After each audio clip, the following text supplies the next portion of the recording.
sea will grant each man new hope, and sleep will bring dreams of home. Christopher Columbus. Hello and good day everyone, my name is Faris, and today I will tell you a fascinating tale about a navigator explorer. This man is responsible for uncovering new opportunities and places. He is regarded to be the greatest navigator who discovered a new world. Who is he, you ask? Christopher Columbus, of course. Christopher Columbus was an explorer, admiral and master navigator.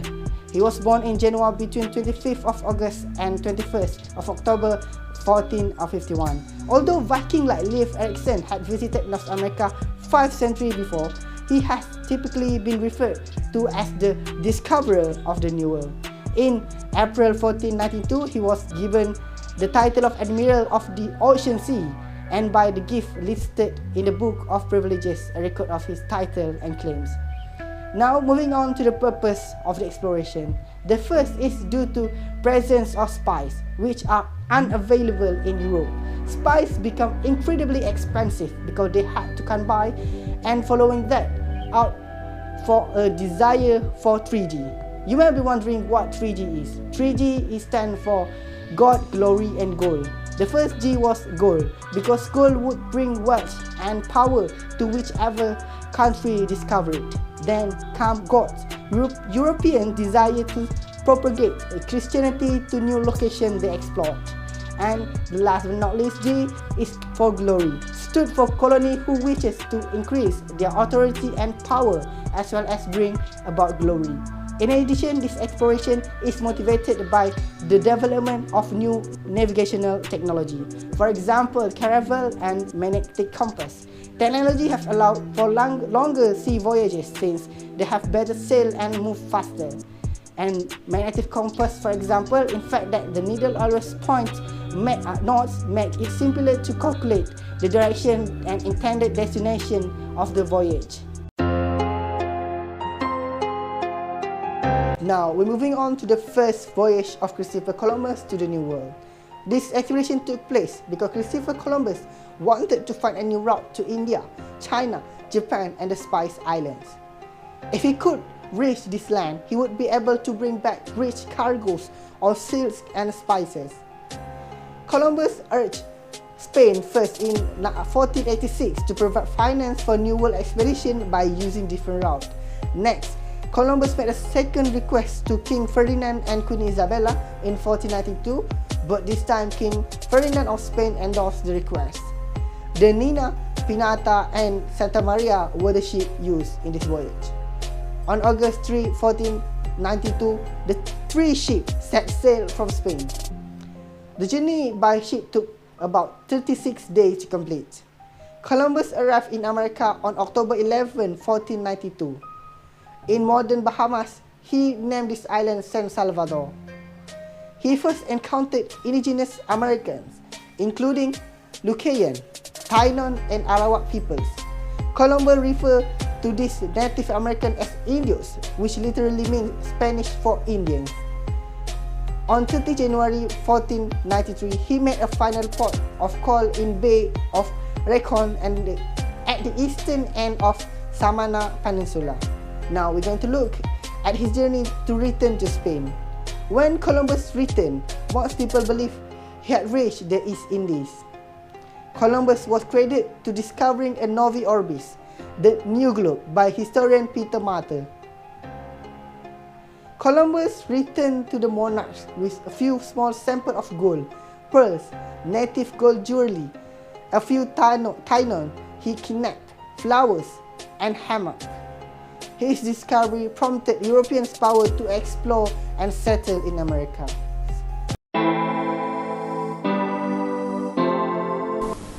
The second voyage to the New World by Columbus began on 24th September 1493 when Columbus and crew left to Spain.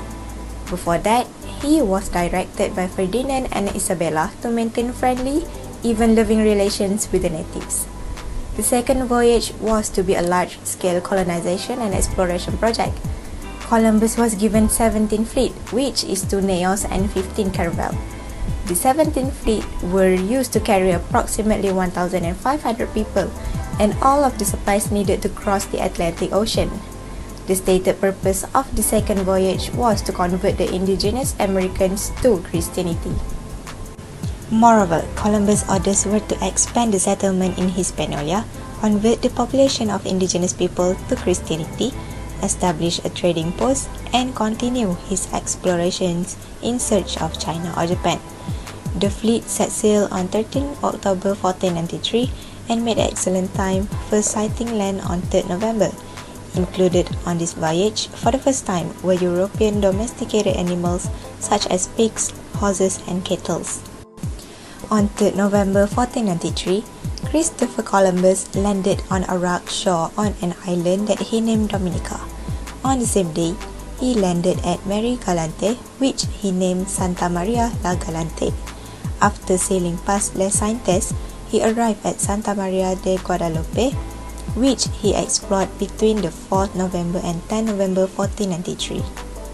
The exact course of this voyage through the Lesser Antilles is debated, but it seems likely that he turned north, sighting and naming many islands, including Santa Maria de Montserrat, Santa Maria la Antigua, Santa Maria la Redonda, and Santa Cruz on 14 November. He also sighted and named the island chain of the Virgin Island and named the islands of Virgin Gorda.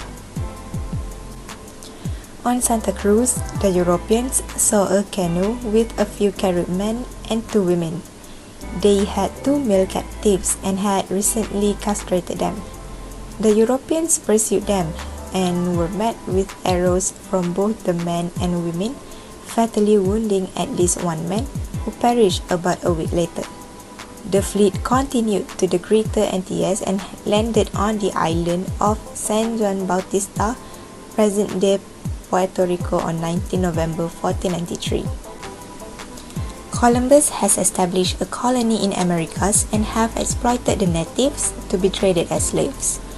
La Isabela, Columbus' first colony in the Americas.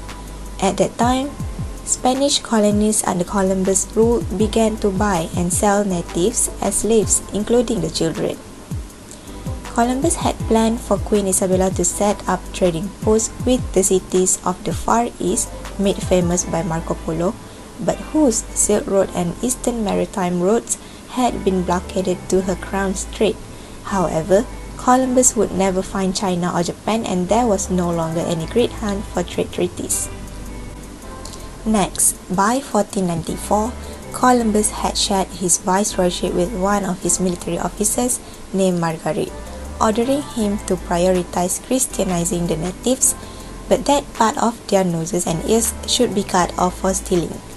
Margaret's men exploited the natives by beating, raping, and enslaving them, with none on Hispaniola being baptized for another 2 years. Columbus' brother Diego warned Margaret to follow the admiral's orders, which provoked him to take 3 caravels back to Spain. Fray Bill, who was supposed to perform baptisms, accompanied Margaret. After arriving in Spain in late 1494, Bill complained to the Spanish court of the Columbus brothers and that there was no gold. Groups of Margaret soldiers who remained in the West continued brutalizing the natives. Instead of forbidding this, Columbus participated in enslaving the indigenous people. Hi, I'm Nur Hidayullah binti Sulaiman. My matric number is 066381, and today I'm going to present regarding the third voyage of Christopher Columbus. Firstly, for his third voyage, Columbus has 3 missions that he aims to fulfill. The first mission is resupply settlement on the island of Hispaniola. The second mission is continue exploration for a westward route to the Indies. And his third mission, or his last mission, is continue searching for new islands to claim in the name of Isabella and Ferdinand, which are the Spanish monarchs at that time. On 30th of May 1498, Christopher Columbus left Sanlúcar in Spain with 6 ships, and with that began his third voyage.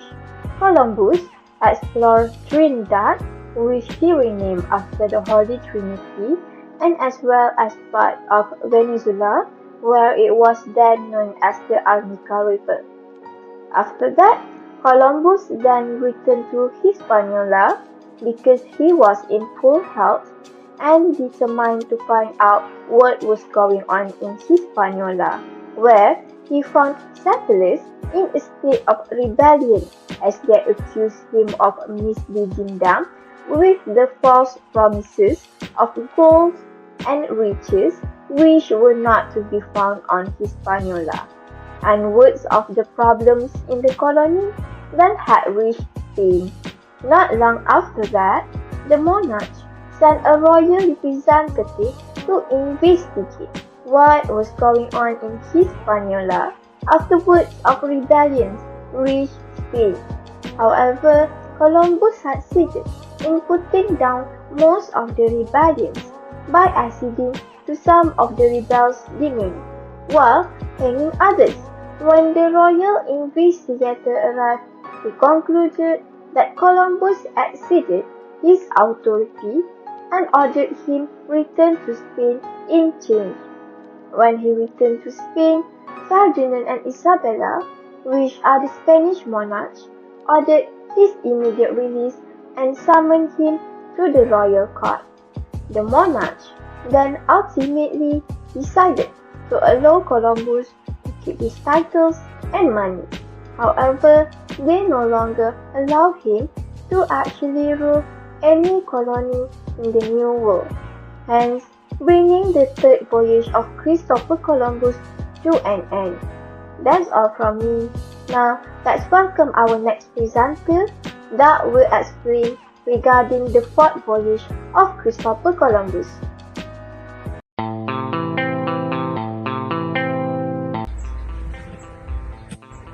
Assalamualaikum and good day everyone. My name is Husna Nabila binti Zahari. I'm sure you already know what happened in the third voyage, so now we move to the fourth voyage of Christopher Columbus exploration. So first, we need to know about the Columbus goal. In this voyage, Columbus' goal was to find Strait of Malacca to the Indian Ocean, and he also wanted to prove himself to be the first man that successfully circumnavigate the globe. So, what happened along the journey of the fourth voyage of Christopher Columbus exploration? His fourth voyage began with 147 crew on March 14, 1502. He got strict order from the king to not to stop at Hispaniola but only to search for a westward passage to the Indian Ocean mainland. On May 9, 1502, Columbus' main ship, which is Capitana Gallega, Lusitania, and Santiago de Palos, had left Cadiz. They sailed to Arcila on the Moroccan coast to rescue the besieged Portuguese army of the Moors. On June 29, after the departure of Columbus and his crew, they arrived in Hispaniola and proceed to the Santo Domingo settlement, and they find out that Bobadilla had replaced Columbus as governor of the colony after reports of Columbus' mismanagement and atrocities were reported. So in the journey of the fourth voyage, they faced a few problems in Hispaniola, and it is the hurricane. Columbus gave a hurricane warning to the governor, but it was ignored. As a result, 30 ships from the settlement were lost in the hurricane, and Francisco de Bobadilla would die. Columbus and his crew survived, but there was a damage to the ship. Columbus went to Jamaica Island and headed south to Guanaja Island. On August 14, Columbus arrived on the Central American mainland in modern-day Honduras. This was the first time Columbus had made contact with the Central American mainland. Columbus spent several months to explore Honduras, Nicaragua, and Costa Rica, and arrived in Panama on October 16. Then he weathered another hurricane written in his journal on December 5th. In this exploration, Columbus had learned there was an ocean on the land side and there was gold items owned by the native. Off the coast of Cuba, they were hit by another storm, and the last of the ship's boat was lost and one of the caravel was so badly damaged.